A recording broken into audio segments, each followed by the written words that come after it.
Have you ever thought about getting remarried but wondered if you're making the right choice? Marriage later in life is a completely different experience than when you were younger. And there are some truths that people often overlook until it's too late. Whether you've been single for a while, recently, divorced, or even widowed, remarriage comes with unique challenges that can affect your finances, relationships, and overall happiness in ways you may not have considered. In this video, we're going to uncover 5 essential truths that you need to know before remarrying after 60. These insights might just change how you view love, commitment, and long-term security at this stage in your life. Too often, people rush into remarriage without thinking about how it could impact their future. And later, they find themselves dealing with unexpected stress and complications. But when you have the right knowledge, you can make the best decision for yourself, one that brings fulfillment, peace, and stability. Stay tuned until the end, because understanding these 5 truths could help you avoid unnecessary heartache and ensure that any new relationship you enter is truly right for you. Whether you're considering remarrying soon or just exploring the possibility, you'll want to hear this. Now let's get started. Number 1, financial realities change after 60. One of the biggest surprises people face when remarrying later in life is how much it can impact their financial situation. Many assume that getting married again is simply about love and companionship. But the reality is that marriage is also a legal and financial commitment. If you're not careful, it can affect your retirement savings, social security benefits, pensions, and even what you leave behind for your children or loved ones. The last thing you want is to enter a marriage believing it will make life easier, only to realize later that it has complicated your financial future in ways you never expected. One major consideration is how remarriage affects social security benefits. Many people don't realize that if you are receiving benefits based on a former spouse's work record, those benefits may be reduced or even eliminated once you remarry. This can come as a shock, especially if you are relying on that income to maintain your lifestyle. Additionally, pensions and survivor benefits often come with restrictions, some of which are voided upon remarriage. If you or your partner receive pension payments, it's worth reviewing the terms carefully before making any decisions. Beyond government benefits, there's also the issue of retirement, savings, and estate planning. When you marry, your financial situation is no longer just about you. It now involves another person's assets, debts, and spending habits. Even if you and your new spouse keep separate bank accounts, state laws may impact how assets are divided in the event of a divorce or passing. If you have children or grandchildren, you'll also want to consider how a new marriage affects their inheritance. Many people assume they can simply leave their assets to their kids as planned, but remarriage often changes legal rights regarding property and wealth distribution. Take Robert, for example, a 72-year-old who remarried after being widowed. He had always assumed that his children would inherit his estate, but after his remarriage, he learned that his new wife had legal claims to his assets, which meant his children could end up receiving less than he originally intended. He had to navigate difficult conversations and legal changes to ensure that everyone he cared about was protected.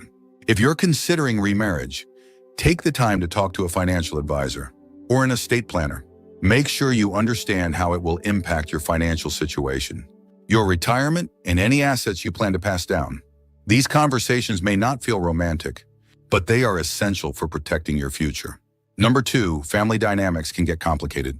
When you remarry later in life, you're not just blending 2 lives, you're blending families, histories, and expectations. And while love might bring 2 people together, family relationships can introduce complexities that many don't anticipate. Unlike younger couples who are building a life from the ground up, people over 60 often come into a new marriage with adult children, grandchildren, and decades of established family dynamics. These relationships don't always merge as smoothly as you might hope.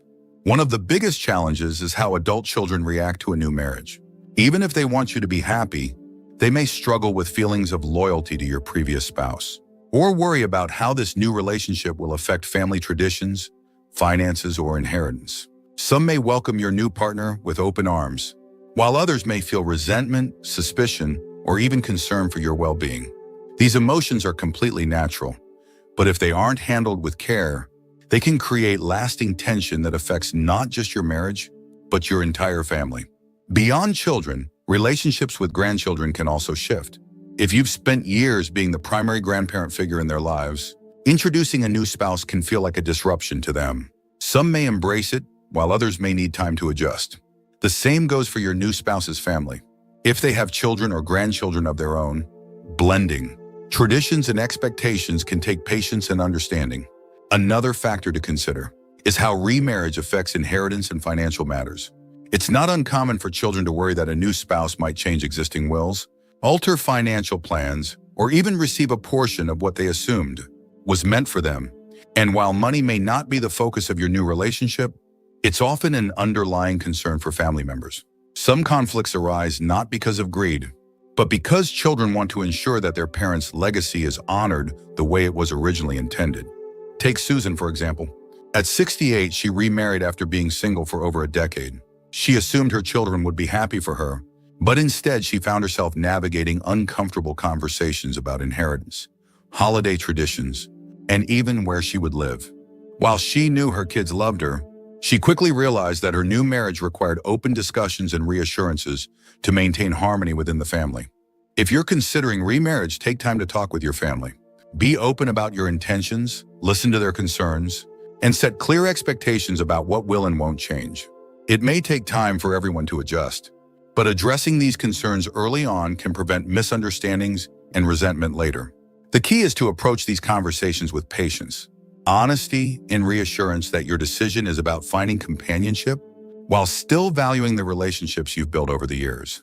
If you're still watching this video and finding these insights valuable, please comment number 2 below to let me know you're here. And if you haven't subscribed yet, I recommend you subscribe and turn on the bell so you don't miss any videos. Your support helps us continue creating good content to inform and inspire you. Now let's move forward. Number 3, emotional expectations are different. At this stage in life, relationships look different than they did decades ago. When you were younger, marriage often revolved around building a life together, raising children, buying a home, growing careers. But after 60, priorities shift. Marriage isn't necessarily about starting from scratch. It's about companionship, emotional support, and maintaining independence while sharing life with someone. This change in dynamic is something many people don't fully consider before remarrying, and it can lead to unexpected challenges. One of the biggest differences is the level of independence each person brings into the marriage. By the time you reach your 60s, 70s, or beyond, you've already established routines, habits, and a way of living that suits you. You may have your own home, personal hobbies, and a daily rhythm that makes you feel comfortable. A new marriage introduces another person's habits, lifestyle preferences, and expectations into your world, and that adjustment isn't always easy. Some people expect remarriage to be as effortless as finding the right partner, but in reality, it requires careful navigation of boundaries, personal space, and individual identity. Unlike younger couples who may be building financial security together later in life, marriages often involve two individuals who are already financially stable and emotionally self-sufficient. This means that the reasons for coming together are different. Love, companionship, and shared experiences become more important than external achievements. However, this also means that both partners need to be clear about their expectations, how much time they want to spend together, how they handle disagreements, and how they maintain personal independence while still nurturing the relationship. Another factor to consider is past emotional experiences. If you've lost a spouse or gone through a difficult divorce, those memories and emotions don't simply disappear when you remarry. You and your new partner, both bring decades of history with you, previous relationships, family connections, and deeply ingrained perspectives on love and commitment. This isn't a bad thing, but it does mean that being emotionally open, patient, and understanding is essential. The way you communicate, express affection, or handle disagreements may be shaped by past experiences. And learning how to navigate those differences is key to a successful second marriage. Take Harold, for example. At 75, he found love again after being widowed for several years. But what he didn't expect was how different this new relationship felt compared to his first marriage.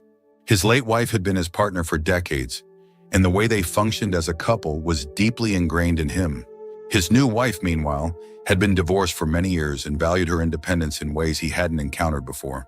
It took time for them to find their rhythm, to balance closeness with personal space, to communicate without comparing the past, and to fully embrace the unique dynamic of their marriage. If you're thinking about remarrying, ask yourself, what do you truly want out of this relationship? Are you looking for companionship without too much change in your daily routine? Do you want to share a home? Or would you prefer to maintain separate living spaces, Are you emotionally ready for the realities of blending two established lives? The answers to these questions can help ensure that your next marriage is built on mutual understanding rather than unmet expectations. Number 4, legal considerations matter more than you think. Marriage isn't just an emotional commitment, it's a legal contract. And when you remarry after 60, the legal aspects of that contract can be far more complex than they were in your younger years. Many people assume that love alone is enough to make a marriage work. But without understanding the legal implications, you might find yourself facing unexpected consequences down the road. From prenuptial agreements to medical decision-making rights, there are critical legal matters that should be addressed before you say, "I do." One of the first things to consider is how remarriage affects your estate planning. When you marry, your spouse may automatically gain certain legal rights to your assets, even if you intended to leave them to your children, grandchildren, or other loved ones.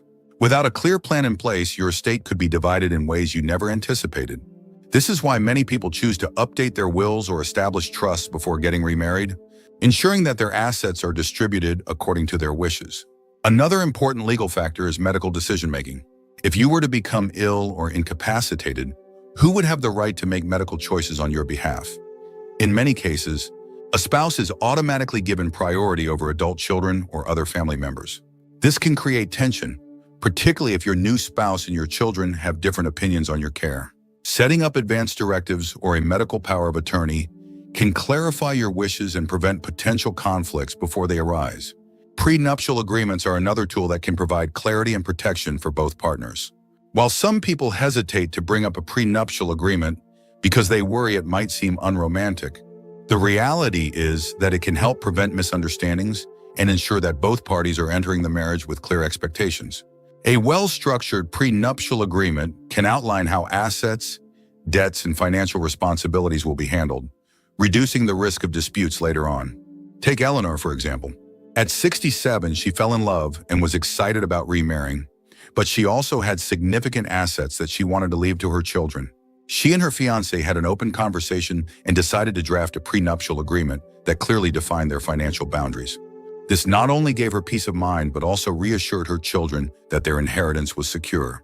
Legal matters aren't always comfortable to talk about, but they are necessary. If you're considering remarriage, it's wise to sit down with an attorney who specializes in estate planning and family law. Having these discussions early on can prevent confusion and stress later, allowing you to focus on what truly matters, building a fulfilling and secure relationship. If you're still watching this video and finding these insights valuable, please comment number 4 below to let me know you're here. And if you haven't subscribed yet, I recommend you subscribe and turn on the bell so you don't miss any videos. Your support helps us continue creating good content to inform and inspire you. Now let's move forward. Number 5, the definition of happiness changes with age. As we get older, our understanding of happiness shifts. In our younger years, marriage often symbolizes building a future, raising a family, establishing financial security, or creating a shared life from the ground up. But after 60, happiness is no longer about building, it's about maintaining, enjoying, and finding fulfillment in the life you've already created. This means that before you remarry, it's essential to ask yourself, does this relationship align with the kind of happiness you truly want at this stage of life? Many people assume that getting married again will automatically bring them joy. But the truth is, happiness in later years comes from different sources than it once did. For some, it's about companionship and sharing daily life with someone. For others, it's about maintaining independence while having a partner for special moments. And for some, it's about preserving their lifestyle and not having to compromise on long-standing routines and habits. The key is understanding what happiness looks like for you now, not what it meant 30 or 40 years ago. One of the biggest mistakes people make when remarrying after 60 is assuming that love alone will solve loneliness. While companionship is a beautiful thing, it's important to recognize that personal fulfillment comes from within. If you aren't happy on your own, a marriage won't necessarily change that. In fact, entering a marriage with the expectation that it will complete you can lead to disappointment, especially if the realities of sharing your life with someone feel more restrictive than you expected. Another thing to consider is lifestyle compatibility.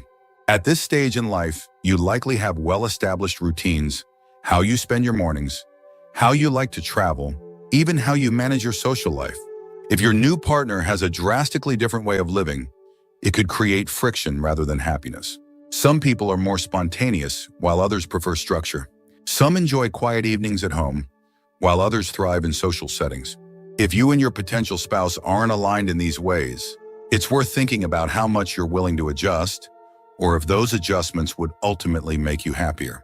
Take Frank, for example. At 72, he met someone wonderful and quickly remarried, believing that companionship would fill the void of his previous marriage. But as time went on, he realized that his new wife had very different expectations. She wanted to travel frequently, while he preferred staying close to home. She was highly social, while he cherished quiet time. While they cared for each other, they struggled to find common ground. And Frank often felt like he had lost some of the freedom and comfort he had valued in his single years. Before you remarry, take time to reflect on what truly makes you happy. Do you want a traditional marriage where you share everything? Or would you prefer companionship with personal space? Would you be happier living separately, but maintaining a committed relationship? There is no right or wrong answer, only what feels right for you. The most important thing is to ensure that any decision you make supports your long-term happiness, rather than disrupting the peace and fulfillment you've already built in your life. Final thoughts. As we wrap up this video, take a moment to reflect on what we've covered. Remarrying after 60 can be a wonderful experience, but it's also a decision that comes with important realities, ones that too many people overlook until they're already in the middle of it. From financial considerations to family dynamics, emotional expectations, legal implications, and your own personal definition of happiness. These are all factors that deserve careful thought before making such a life-changing commitment. The truth is, marriage at this stage of life isn't about following old traditions. It's about making a choice that truly serves you. Some people find deep fulfillment in remarrying, while others realize that they're happiest maintaining their independence or exploring alternative forms of companionship. The most important thing is that whatever path you choose, it aligns with your values, your lifestyle, and your long-term well-being. If today's video has given you something to think about, I encourage you to take your time before making any decisions. Have the necessary conversations with your loved ones, seek financial and legal guidance, and most importantly, listen to your own needs. There's no rush.